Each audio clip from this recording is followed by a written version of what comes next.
자, 오늘 항공기체 세 번째 시간으로서 비행 조종 장치에 대해서 설명드리도록 하겠습니다. 근데 지난번에 항공기 날개 구조물에 대해서 설명을 했는데 녹음이 제대로 안 들어갔고 여러분들 잘 수업을 못 들었을 거예요. 그래서 거기에 부족한 부분까지 포함해서 자세하게 설명을 포함하겠습니다. 잘 따라오세요. 자, 항공기 비행 조종 장치는 항공 발전과 항공기의 발달로 해서 매우 빠르게 변화됐습니다. 항공 산업은. 그래서 항공기의 크기와 속도, 안정성에 큰 변화를 가져왔다. 초창기 항공기 조종은 수동이었습니다. 대부분. 기계적인 연결 장치를 통해서 작동하였으나 현대에는 조종 계통이 이제 무거워지고 커지니까 자동 조종 계통 컴퓨터가 그 역할을 대신하고 있는 추세로 되고 있습니다. 이러한 항공기 조종 장치는 그림과 같이 크게 입력장치, 연결장치, 출력장치 등으로 되어 있습니다. 자, 다음 보시면 자, 입력장치, 연결장치, 출력장치 이렇게 됩니다. 그래서 주 조종 입력장치, 보조 조종 입력장치, 그 다음에 트림, 자동 조종장치 이런 것들이 입력을 신호를 넣어주면 기계적 연결장치와 전기 전자식 연결장치가 해당 조종면에 연결을 시켜줍니다. 이렇게 그러면 이 출력장치가 직접 출력을 하면서 뭐 직접 작동이 되거나 아니면 작동을 위해서 동력이 필요한 부분은 동력에 출력이 필요해서 동력까지 연결되는 그런 형태가 되겠죠. 그럼 작동됐다라고 해서 정확하게 또 조종석에 표시를 해주는 그런 형태의 피드백이 옵니다. 현대 항공기 조종장치도 개념입니다. 이렇게 작동이 된다라는 개념으로 알고 있겠고 각 조종 계통에 어떻게 작동이 되는지 한번 설명을 들어볼게요. 자, 이제 비행 조종면입니다. 여기 이 비행 조종면이 자 보시면 엘리베이터 피치, 그 다음에 에일러런 롤, 그 다음에 러더 요 해서 이 세 가지 조종면에 대해서 아주 많이 나오고 기본적인 거를 이해를 하셔야 됩니다. 자, 항공기 이 종축을 기준으로 해서 이렇게 이쪽 윙이 올라가고 이쪽 내려오고 이렇게 움직이는 그런 형태가 되는 게 에일러런, 이쪽 도움 날개에 의해서 움직인다 해서 롤 하면서 어, 롤링 운동입니다. 롤링 운동. 그 다음에 요 주황색 축을 기준으로 해서 이렇게 움직이는 거. 그러니까 항공기 기수가 위에 왔다 내려왔다 하는 거죠. 이렇게 움직이는 거는 이 엘리베이터, 뒤에 엘리베이터를 움직임으로써 피칭 운동이 되는 겁니다. 키놀이. 자, 제가 이 말을 하려고 했는데 옆놀이가 갑자기 생각이 안 나서 옆놀이. 그 다음에 이 놀은 요 엘리베이터에서 피칭 운동이 되는 것은 엘리베이터 승강키 운동에 의해서 하기 때문에 키놀이 이렇게 표현합니다. 여기는 옆놀이, 얘는 키놀이. 그 다음에 이 수직축을 기준으로 해서 항공기의 좌우로 이렇게 옆으로 움직이는 걸 뭐라 한다? 요잉, 빗놀이 이렇게 표현합니다. 자, 그래서 이거 잘 기억해 두세요. 자, 근데 여기서 많이 헷갈리는 사람들이 있는데 여기까지 설명하면 또 넘어가니까 다음에 또 한번 설명을 드릴게요. 자, 요 세로축을 기준해서 이렇게 움직이기 때문에 가로 운동. 그 다음에 이 가로축을 운동을 해서 위아래로 운다 세로 운동 이렇게 되는 겁니다. 세로 안정성, 가로 안정성 이렇게 되는 겁니다. 이거는 나중에 헷갈리니까 다시 한번 설명을 드릴게요. 자, 그러면 그 각각의 이 3축을 움직일 수 있는 조정면이 1차 조정면으로서 도움 날개, 승강키, 방향키다. 아까 설명드렸죠.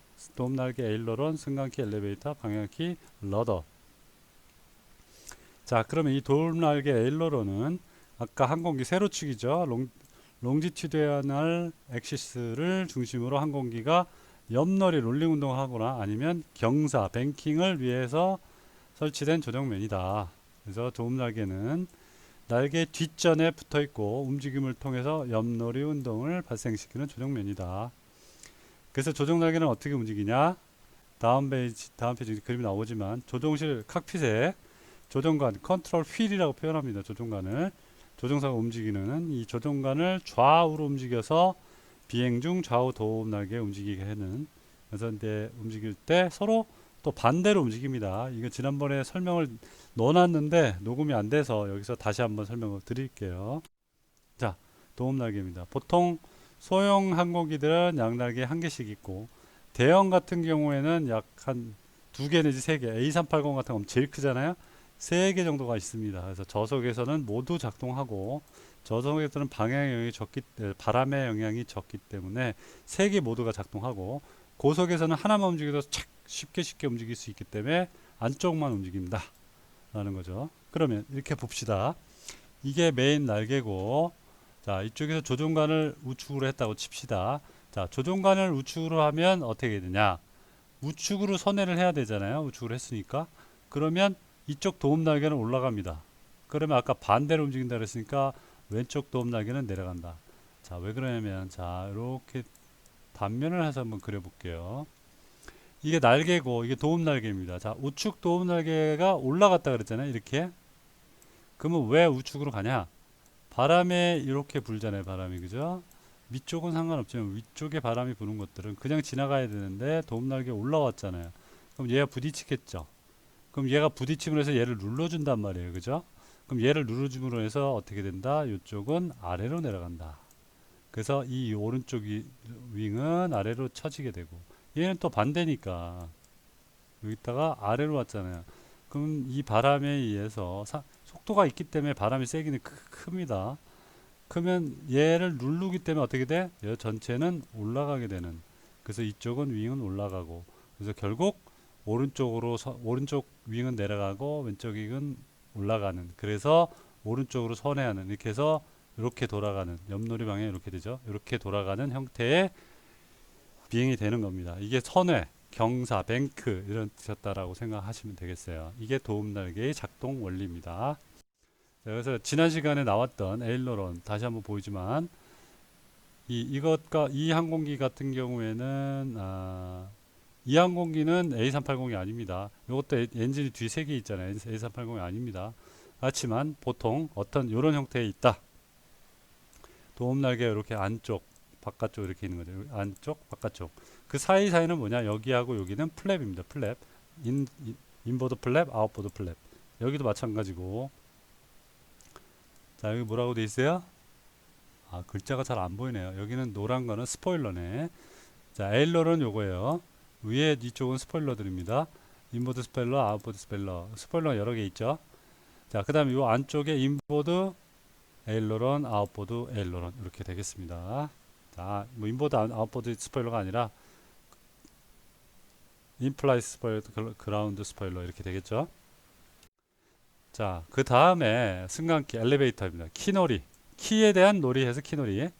승강키를 움직일 때 수평축 또는 가로축에 대한 자세인 항공기 키놀이 운동, 피칭입니다. 위하여 이 운동을 위해서 설계된 조정면에서 항공기 상승 및 하강을 시켜준다. 그림을 보고 다시 설명드릴게요.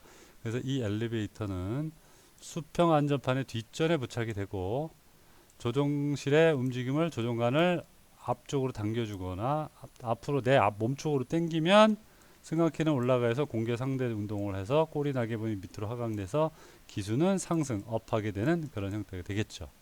그림을 보면서 설명을 드릴게요. 자, 이게 수평 안전판, 꼬리 날개 쪽이 수평 안전판이고, 수평 안전판에 연결되어 있는 이게 엘리베이터다 라고 생각하시면, 자, 조종관을 당기면 어떻게 되겠어요? 얘가 올라갑니다. 그죠? 올림, 상승, 올림의 효과가 있습니다. 마찬가지로 이쪽에 수평 안전판이 있다고 가정하고, 수평 안전판이 있고 엘리베이터가 이렇게 있습니다 하고, 아까 에일러런 원리 설명처럼. 자, 그러면 아까 반대 위치처럼 왼쪽 윙처럼 엘리베이터를 당기면, 조종관을 당기면 엘리베이터는 올라갑니다. 그러면 바람이 이렇게 오겠죠. 자, 수평 안전판은 그대로 있고 엘리베이터 올라가면 역시 마찬가지. 바람에서 얘를 누르면서 압력이 생기겠죠. 그러면 상대적으로 이 전체는 어떻게 된다? 내려간다. 그러니까 꼬리 쪽이 전체 내려가니까 어떻게 되겠어요? 상대적으로 앞쪽은 올라가겠죠. 그래서 상승이 된다. 반대로 마찬가지로 엘리베이터가 이렇게 있는데 요거를 아래로 내리면, 밑 조종관을 앞으로 밀면 내려갑니다. 그러면 엘리베이터 내려가면서 여기서 똑같이 바람에 의해서 얘를 압력에서 형성이 되면 눌러주면 전체는 올라간다. 그럼 꼬리 부분이 올라가니까 상대적으로 앞부분은 내려오는, 그래서 하강하는 효과를 가져온다는 거죠. 자, 이렇게 자세히 설명드렸는데 그래도 잘 모르겠다. 그러면 여러분들 수업할 때 다시 한번 질문하세요. 그 다음에 이제 러더, 방향키. 방향키에서 빗놀이입니다. 빗놀이, 요잉, 요거 기억해서 이 세 가지. 아까 에일러론에 의한 옆놀이, 롤링, 엘리베이터, 키, 승강키에 의한 키놀이, 뭐예요? 피칭.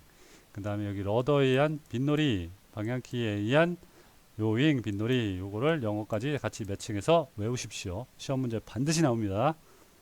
그리고 저도 낼 거고요. 자, 여기는 아까 수평 안전판이었고, 엘리베이터는 이 방향키는 수직 안정판에 뒷전에 부착되어 있다. 그래서 방향의 조정을 제공해 주어 항공기 기술을 요구하는 방향으로 좌우로 선회합니다. 아까 에일러론 가지고 선회하지만 그게 미끄러지는 경우가 있기 때문에 미끄러지지 않도록 정확하게 선회를 하기 위해서 러더를 사용합니다. 그래서 승강키는 조종실에서는 조종관으로 사용하는 것이 아니라 바닥에 있는 발 이용해서 페달을 밟아서 이용합니다. 그래서 앞쪽 방향을 밀었을 때 오른쪽 항공기수 이동하러 오른쪽 방향키를 밟으면 편향시키게 됩니다. 왼쪽으로 가려면 왼쪽 페달을 밟으면 됩니다. 참고로 나중에 설명을 드리겠지만 러더 페달은 바닥에 양 왼쪽으로 독립적으로 운영이 되고 있고 가상적으로 반을 나눠서 아랫부분을 밟아야지 러더가 작동이 됩니다. 근데 지상에서 만약에 아랫부분을 밟아서 이게 택싱이 그 방향 스티어링이 돼야 되는데 잘못해서 윗부분을 밟았다 어떻게 되냐? 이건 브레이크 역할을 합니다. 그래서 조종사들이 위쪽을 밟는 것이 아니라 아래쪽을 쭉 미는 형태가 되는 겁니다. 자, 제가 설명하다가 잘못해서 나가버렸습니다. 그래서 끝마무리를 못 져갖고 다시 들어왔는데 어쨌든 트림 장치, 조종 장치를 작동하는 것은 스테빌라이저 트림 레버 아까 보여드렸듯이 여기 스로틀 레버 옆에 있고 그 다음 이거는 승강키에 대한 엘리베이터에 대한 트림 장치고 그 다음에 에일러론과 러더도 트림 다 있습니다. 요 밑에 스로틀 아래쪽에 에일러론 트림, 러더 트림 좌우측 움직이는 거 이렇게 있습니다. 자, 근데 앞에 아까 스포일러 설명 안 드렸는데 스포일러는 아까 윙에 이렇게 있으면 위쪽에서 이렇게 스피드 브레이크에서 올라왔다 내렸다 하는 겁니다. 그래서 조종사들이 비행 중에 사용할 때는 에일러런을 도와주는 역할을 합니다. 그래서 비행 스포일러가 되고 아래쪽 지상할 때는 지상 스포일러, 스피드 브레이크가 사용되는 겁니다. 잠시만요. 죄송합니다. 또 전화가 와갖고 제가 잠깐 나갔습니다. 자, 그 다음에 지상에 착륙하고 나면 스피드 브레이크 역할을 한다고 했잖아요. 그래서 이렇게 수직으로 세워서 항공기가 바람이 이렇게 불고 항공이 이렇게 갈 때 수직으로 세우면 바람의 저항 역할을 하겠죠. 그래서 스피드 브레이크, 속도 브레이크 처리 역할을 해주는 게 스피드 브레이크입니다. 그래서 스포일러는 두 가지 역할을 다 한다. 자, 오늘 첫 시간은 요거까지 할게요.